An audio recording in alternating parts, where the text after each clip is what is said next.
పవన్ కళ్యాణ్కు చంద్రబాబుకు ఇప్పుడు కత్తి మీద సాము లాంటిది. ఎందుకంటే విశాఖపట్నం స్టీల్ ప్లాంట్ని ప్రైవేట్ వాళ్ళకి అమ్మేద్దాం అనే ఒక ఉద్దేశంలో బీజేపీ ఉంది. అదానీకి అమ్మేద్దామని. అదానీలు అంటే వల్ల మాలిన అభిమానం మోడీ గారికి, గుజరాత్ వీడియో అవడం మూలంగా. మరి ఏదేమైనా సరే ఆంధ్రలో ప్రాణాలు తెగించి విశాఖ ఉక్కు ఆంధ్రుల హక్కు అని తెచ్చుకునే ఈ ప్రాజెక్ట్ని నష్టం అంటున్నారు. ఎక్కడా నష్టం లేదు. వీరికి కోల్ మైన్స్ ఇవ్వండి చాలు. అసలు తమ సత్తా ఏంటో చూపిస్తారు ఈ విశాఖపట్నం స్టీల్ ప్లాంట్ వారు. దాన్ని ఎట్టి పరిస్థితుల్లో వదలకండి.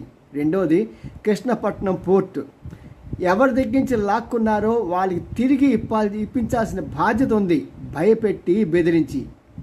అలాగే ఒక ఎయిర్పోర్ట్, బొంబాయిలో ఎయిర్పోర్టు ఎవరి దగ్గర బెదిరించి లాక్కున్నారో ఆంధ్ర వాళ్ళ దగ్గర తిరిగి ఇప్పించాలి. ఈ మూడు మీవే పని.